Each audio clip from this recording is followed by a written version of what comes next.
Hello friends, welcome back to our channel JEE multiverse. आज हम करने वाले हैं WEP का MCQ नंबर 19 जो कि है पाथफाइंडर की बुक से।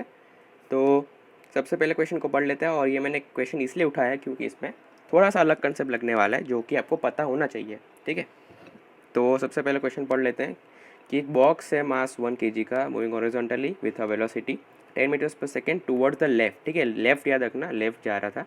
is gently placed on a conveyor belt that is moving horizontally with a velocity 10 meters per second towards the right। ठीक है, बेल्ट की वेलोसिटी उल्टी है towards the right। Coefficient of kinetic friction है कितना, 0.5। और क्या दिया हुआ है कि some physical quantities and their possible value in SI units are mentioned in the given table, suggest the suitable matches.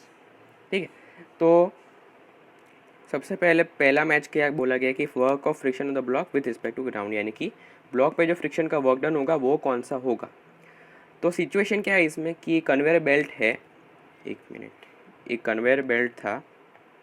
ठीक है, जो मशीन्स से होता है, मशीन से चलता है, वो 10 मीटर्स पर सेकेंड से ऐसे घूम रहा था। ठीक है, ऐसे ऐसे घूम रहा था। उस पर क्या हुआ कि इधर हमने छोटा सा एक ब्लॉक रख दिया जो कि उल्टी तरफ जा रहा था 10 मीटर पर सेकेंड से। ठीक है, तो अभी हम जब ब्लॉक हम रख देते हैं तो क्या होगा कि कन्वेयर बेल्ट की वेलोसिटी तो बदलेगी नहीं। क्यों? क्योंकि मशीन्स का जो एक्सटर्नल वर्क डन होगा उसकी वेलोसिटी को मेंटेन करके रखेगा। ठीक है, उसकी वेलोसिटी को बदलने नहीं देगा। चाहे कुछ भी रख दो, भारी भरकम हो, कोई ऑब्जेक्ट भी रख दो, बड़ा सा पत्थर रख दो, तभी भी उसकी वेलोसिटी 10 मीटर्स पर सेकेंड ही रहेगी बेल्ट की, क्योंकि वो मशीन्स से ड्रिवन होता है। ठीक है, तो इवेंचुअली क्या होगा, इवेंचुअली फ्रिक्शन लगने लगेगा दोनों के बीच में। और डायरेक्शन अभी हमको नहीं पता। ठीक है, डायरेक्शन के बारे में अभी हम कुछ नहीं कह सकते। तो फ्रिक्शन लगेगा और बाद में कुछ फाइनल सीनरी होगा, उसके बाद फ्रिक्शन लगना बंद हो जाएगा। ठीक है, ये मैं कैसे कह रहा हूँ क्योंकि मेरे को पता है क्या होने वाला है। तो अभी आपको कुछ, मान लो अभी आपको कुछ नहीं पता कि अभी क्या होने वाला है आगे। ठीक है, तो सबसे पहले हम सिचुएशन को थोड़ा एनालाइज करते हैं कि आगे क्या होगा। क्या हमको अभी नहीं पता, हमको सिर्फ इनिशियल कंडीशन पता है। ये क्या है दोस्तों, इनिशियल कंडीशन है, इनिशियल। ठीक है, तो इनिशियल कंडीशन क्या है कि इधर एक ब्लॉक है, ये उल्टी वेलोसिटी है 10 मीटर्स पर सेकेंड, और कन्वेयर बेल्ट की है 10 मीटर्स पर सेकेंड। तो अभी जाहिर सी बात है दोनों की वेलोसिटी कुछ अलग अलग है, तो फ्रिक्शन लगेगा। हमको नहीं पता फ्रिक्शन कहाँ लगेगा। तो अगर हम बेल्ट की फ्रेम में चले जाएं, बेल्ट की फ्रेम में ही चले जाएं, तो क्या हो जाएगा, बेल्ट की वेलोसिटी, इसकी वेलोसिटी ब्लॉक की 10 थी, इस बाजू बेल्ट की वेलोसिटी मिल जाएगी 10, और बेल्ट खुद 0 मीटर्स पर सेकेंड यानी कि रेस्ट पे आ जाएगा। ठीक है, तो नेट वेलोसिटी ब्लॉक की बेल्ट फ्रेम में क्या हो जाएगी, 20 मीटर्स पर सेकेंड। ठीक, तो अभी हमको पता चल गया कि फ्रिक्शन कहाँ लगेगा, रिलेटिव वेलोसिटी के ऑपोजिट, यानी कि ऐसे लगेगा फ्रिक्शन ब्लॉक पे। ठीक है, और यही फ्रिक्शन ग्राउंड फ्रेम में लगेगा। ठीक है, ये ग्राउंड फ्रेम की बात है, ये ग्राउंड फ्रेम है, कंफ्यूज मत होइएगा, ये ग्राउंड फ्रेम है, और ये जो हम बात करें वो बेल्ट फ्रेम है। तो बेल्ट फ्रेम ने हम फ्रिक्शन एनालाइज कर लिए कि कहाँ पे लग रहा है, वही सेम फ्रिक्शन यहाँ पे लगेगा ग्राउंड फ्रेम में।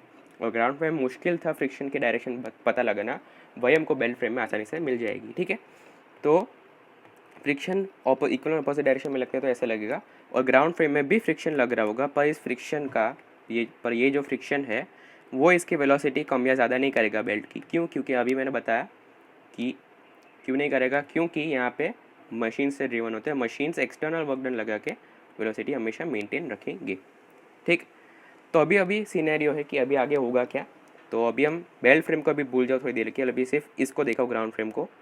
तो क्या होगा, एक मिनट। ठीक है, अब क्या होगा, अब इसमें फ्रिक्शन आगे लग रहा है। ठीक है, फ्रिक्शन इसमें आगे लग रहा है, तो अभी क्या हो जाएगा, अभी इसकी वेलोसिटी धीरे फ्रिक्शन आगे लग रहा है, वेलोसिटी उल्टी है, तो धीरे धीरे क्या हो जाएगा, इसकी वेलोसिटी कभी ना कभी 0 मीटर्स पर सेकेंड में तो पहुँचेगी ही पहुँचेगी। ठीक है, और अभी भी फ्रिक्शन इस पर आगे लग रहा होगा और बेल्ट पे पीछे लग रहा होगा। ठीक है, अभी भी फ्रिक्शन की डायरेक्शन अगर हम पता करनी है, इसकी कन्वेयर बेल्ट की वेलोसिटी आगे 10 मीटर्स पर सेकेंड है, तो उसकी रिलेटिव फ्रेम में चले जाए तो इसकी 0 मीटर्स पर सेकेंड हो जाएगी, इसकी 10 मीटर्स पर सेकेंड हो जाएगी इसकी फ्रेम में, जब इसकी वेलोसिटी 0 होगी तब। ठीक है, और तब भी कुछ ना, तो अब तब भी कुछ रिलेटिव वेलोसिटी है बेल्ट के फ्रेम में। ठीक है, बेल्ट के फ्रेम में अभी भी रिलेटिव वेलोसिटी है, तो अभी भी फ्रिक्शन आगे ही लगता रह जाएगा। ठीक है, अभी भी फ्रिक्शन बंद नहीं होगा, अभी भी फ्रिक्शन लगता रहेगा। तो अभी सवाल ये है कि फ्रिक्शन कब लगना बंद होगा। ठीक है, फ्रिक्शन कब लगना बंद होगा। तो हमको सबको पता है कि फ्रिक्शन तब लगना बंद होता है कि जब रिलेटिव वेलोसिटी 0 हो जाती है दोनों की। ठीक है, रिलेटिव वेलोसिटी 0 हो जाती है, तो मान लेते हैं कि इसकी वेलोसिटी 0 हो गई। ठीक है, इसकी वेलोसिटी 0 हो गई बेल्ट की फ्रेम में। ठीक है, तब तो कोई फ्रिक्शन लगेगा ही नहीं, क्यों? क्योंकि फ्रिक्शन को अपोज करने के लिए कोई चॉइस ही नहीं है। फ्रिक्शन कौन किसको अपोज करेगा? किसी को नहीं अपोज कर पाएगा, ठीक है। तो जब इसकी रिलेटिव वेलोसिटी बेल्ट के फ्रेम में 0 मीटर पर सेकेंड हो जाएगी तब फ्रिक्शन लगना बंद हो जाएगा। तब दोनों पे फ्रिक्शन नहीं लगेगा, बेल्ट पे भी नहीं और ब्लॉक पे भी नहीं, तब फ्रिक्शन 0 हो जाएगा। तो उसकी रिलेटिव वेलोसिटी 0 कब होगी? जब उसकी ग्राउंड फ्रेम में वेलोसिटी आगे 10 मीटर्स पर सेकेंड होगी, तब क्या होगा? तब उसकी बेल्ट की फ्रेम में रिलेटिव वेलोसिटी 0 हो जाएगी, ठीक है। तो अभी समझ में आ गया। तो अभी इधर क्या होगा? फ्रिक्शन 0 हो जाएगा। तो इवेंचुअली क्या हुआ कि पहले उसकी वेलोसिटी पीछे थी 10 मीटर पर सेकेंड, तब भी कुछ रिलेटिव वेलोसिटी थी। इधर लिख देता हूँ मैं, रिलेटिव वेलोसिटी अभी भी है तो फ्रिक्शन अभी भी लगेगा। अभी जब 0 हो गए तब आने कुछ टाइम में 0 हो जाएगी क्योंकि फ्रिक्शन आगे लग रहा है, तब भी उसकी रिलेटिव वेलोसिटी है। जी हाँ है, और तो फ्रिक्शन भी होगा। अब मान लो उसकी वेलोसिटी 10 मीटर पर सेकेंड इक्वल हो गई, बेल्ट की इक्वल हो गई, तो रिलेटिव वेलोसिटी क्या हो जाएगी? 0 हो जाएगी। तो अभी रिलेटिव वेलोसिटी नहीं है बेल्ट के फ्रेम में और अब फ्रिक्शन भी नहीं लगेगा, ठीक है।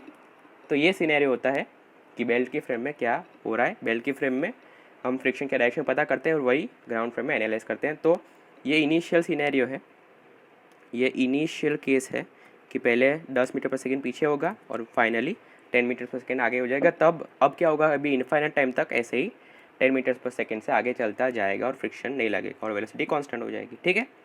समझ में आ गया? तो अभी हमने सिचुएशन को समझ लिया है और अभी हम क्वेश्चन पढ़ते हैं। क्वेश्चन में क्या था कि work of friction on the block with respect to ground. अच्छा, तो अभी हम विथ रिस्पेक्ट टू ग्राउंड की बात करते हैं, तो हम ग्राउंड फ्रेम में ही सॉल्व करना पड़ेगा। तो ग्राउंड फ्रेम में लिख देता हूँ इनिशियल और फाइनल कंडीशन। हम ए पार्ट सॉल्व कर रहे हैं। ग्राउंड फ्रेम में इनिशियल क्या थी? इनिशियल कंडीशन क्या थी? ये पीछे था, 10 मीटर वेलोसिटी पीछे थी और फ्रिक्शन आगे लग रहा था, ठीक है। और फाइनली क्या हो गया? फाइनली फ्रिक्शन आगे लगते लगते क्या हो गया? इसकी वेलोसिटी आगे हो गई 10 मीटर्स पर सेकेंड और फ्रिक्शन इधर लगना बंद हो गया। तो अभी हमको पूछा है कि work done by the friction on the block with respect to ground. तो ये ग्राउंड फ्रेम है और वर्क डन बाय फ्रिक्शन क्या हो जाएगा? इधर ब्लॉक पे अगर हम वर्क एनर्जी थ्योरम लगाए, work energy theorem on block, ठीक है। अगर आपको ये नहीं आता तो हमारी वर्क एनर्जी पावर की प्लेलिस्ट है, वो आप देख सकते हैं। उसमें वर्क एनर्जी थ्योरम कैसे लगाते हो उन्हें बताया है, ठीक है। तो work energy theorem on block क्या लगेगा? ब्लॉक पे सिर्फ एक ही फोर्स लग रहा है, फ्रिक्शन, तो वही क्या होगा? जिम्मेदार होगा चेंज इन काइनेटिक एनर्जी के लिए, ठीक है। तो वर्क डन फ्रिक्शन क्या होगा? उसको ऐसे ही रखते हैं और डेल्टा के क्या हो जाएगा? हाफ एम, इसका मास 1 kg है। वी स्क्वायर कितनी? V square, V final square कितना है? 10 square minus half M V initial भी कितना है? 10 स्क्वायर। तो यहाँ पे ठीक है, सिर्फ डायरेक्शन ऑपोजिट है, पर अगर आप इधर नेगेटिव भी लगा लो इनिशियल वेलोसिटी पे तो भी आंसर क्या आ जाएगा? आंसर 0 ही आने वाला है, ठीक है, क्योंकि उसकी वेलोसिटी का स्क्वायर हो रहा है इधर, ठीक है। Half M V square minus U square, तो सॉरी मीटर पर ये जूल आ जाएगा, ठीक है।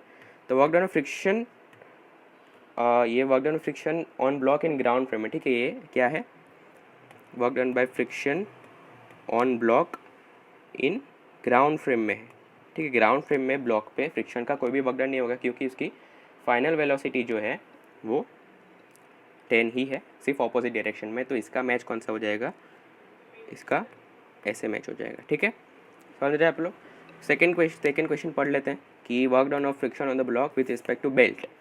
मे विथ रिस्पेक्ट टू बेल्ट पूछ लिया तो क्या करना पड़ेगा? हमें बेल्ट की फ्रेम में जाना पड़ेगा बी पार्ट के लिए, ठीक है। बेल्ट की फ्रेम में चले गए वो, तो हमने अभी स्टार्टिंग में एनालाइज कर लिया है कि इनिशियल ऐसा था और फाइनल ऐसा हो गया, ठीक है। तो इनिशियली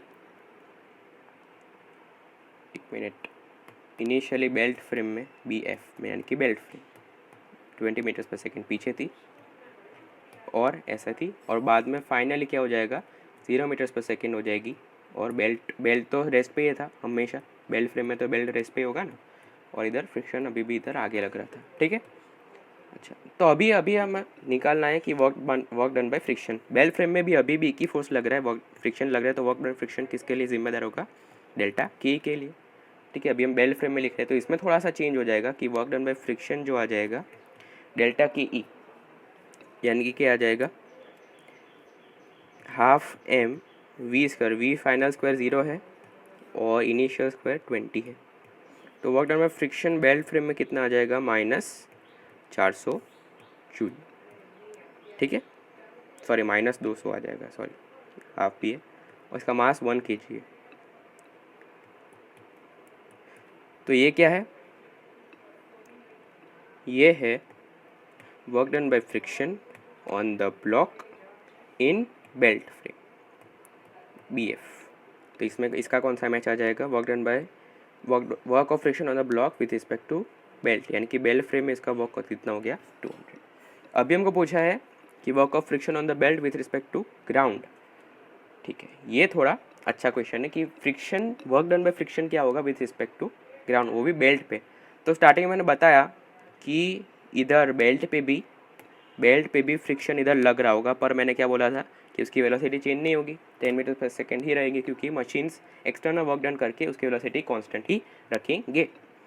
पर फ्रिक्शन का कुछ ना कुछ वर्क डन तो होगा ही। ठीक है, फ्रिक्शन का कुछ ना कुछ वर्क डन तो होगा ही।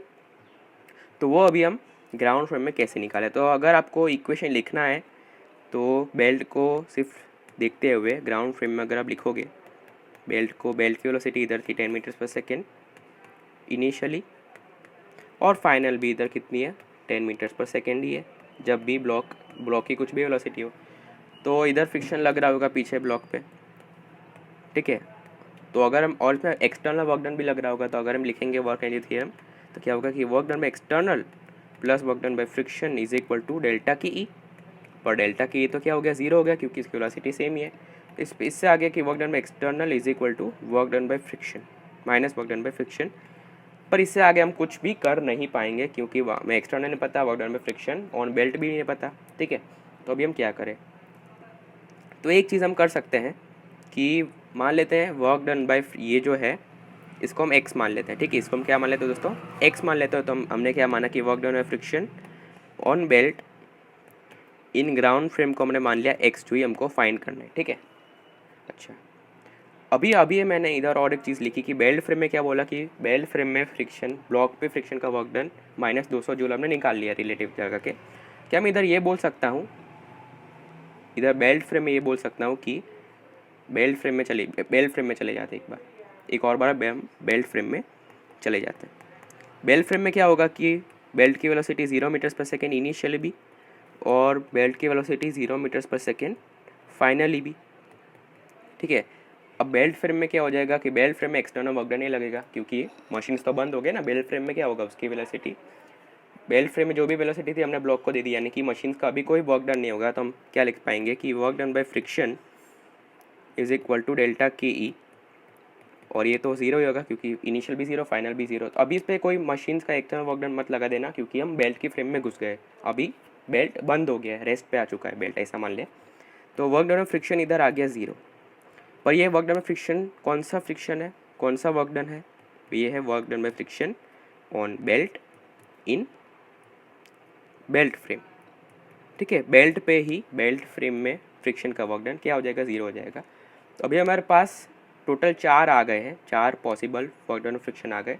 एक तो हमारे पास ये है कि work done of friction on block in ground frame आ चुका है 0। फिर आ चुका है work done by friction on block in belt frame आ चुका है।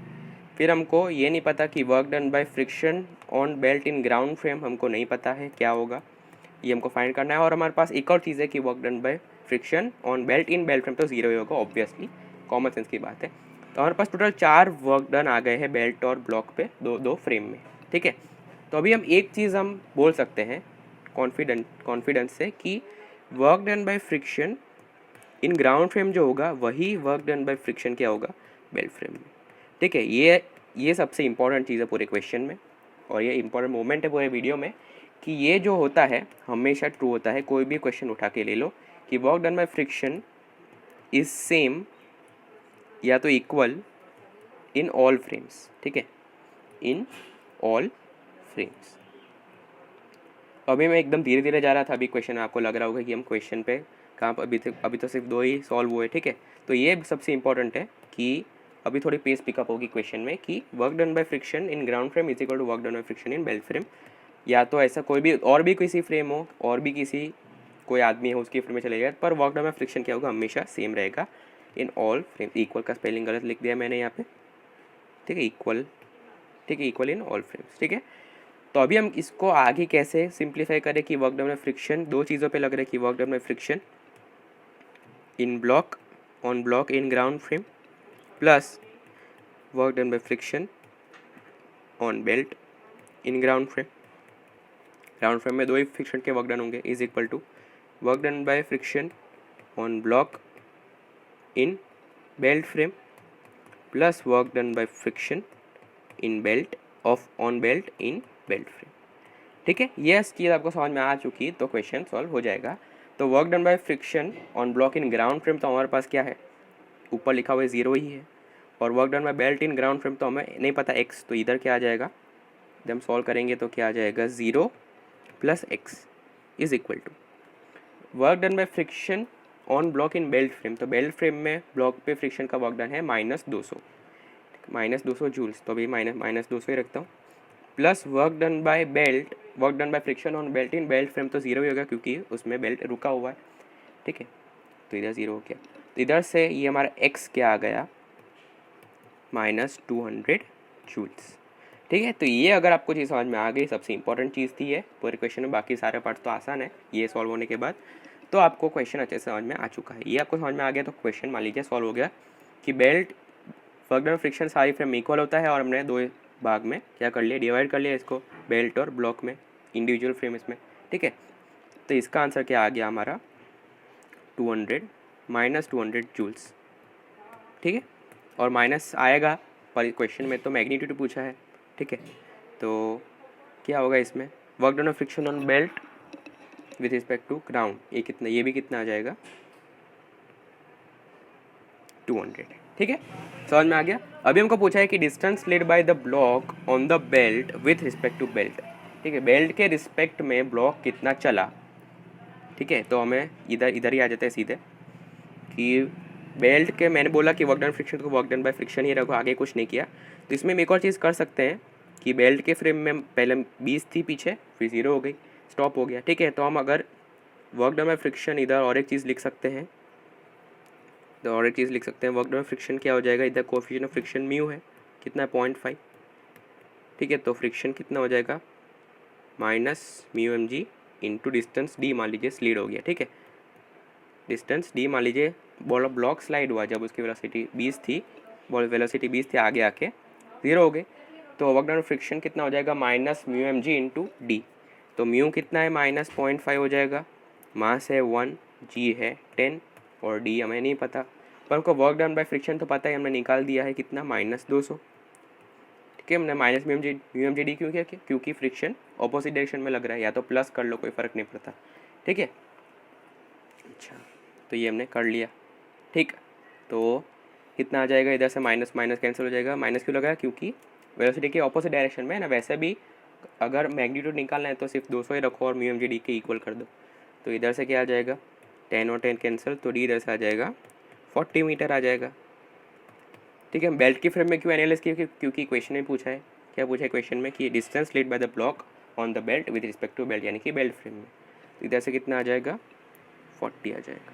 ठीक है, अभी बोला कि change in momentum of the block with respect to ground, ये तो सबसे आसान पार्ट है कि इनिशियल और फाइनल देख लेते हैं। तो विथ रिस्पेक्ट टू ग्राउंड पूछे इसलिए पहले 10 पीछे थी, फिर 10 आगे हो गई, तो अगर इसको हम नेगेटिव मानते हैं, इस रिलेशन को पॉजिटिव मानते हैं, तो चेंज इन मोमेंटम इधर लिख देता हूँ, डेल्टा पी कितना हो जाएगा m into v final minus v initial, mass इसका 1, वी फाइनल कितना था 10 था, माइनस ऑफ वी इनिशियल कितना थी -10 हो जाएगी, तो डेल्टा पे आ जाएगा 20 kg मीटर पर सेकेंड, या तो 20 न्यूटन सेकेंड, जो भी बोलना चाहो आप, दोनों सही है। ठीक है, ये 1 है। ठीक है, तो ये हमारा आ गया आंसर, चेंज इन मोमेंटम कितना होगा विद रिस्पेक्ट टू ग्राउंड दिया जाएगा ये। ठीक है, तो ये हमने सारे पार्ट अच्छे से समझ के हमने सॉल्व कर लिए हैं। इसमें ये सबसे इंपॉर्टेंट चीज़ कौन सी थी, ये चीज़ कहाँ गई, ये कि work done by friction is same in all frames, और उसको हमने 2 पार्ट्स में ब्रेक कर दिया ब्लॉक और बेल्ट के हिसाब से। ठीक है, तो आगे हमें एक वेरिएबल नहीं पता था, निकाल सकते हैं, और इधर एक चीज़ रहेगी कि वर्क डन बाय एक्सटर्नल कितना होगा minus work done by friction. तो एक्सटर्नल अगर आपको निकालना है कि मशीन्स ने कितना वर्क डन किया वेलोसिटी कांस्टेंट मेंटेन करने में, तो माइनस कितना हो जाएगा, प्लस हो जाएगा।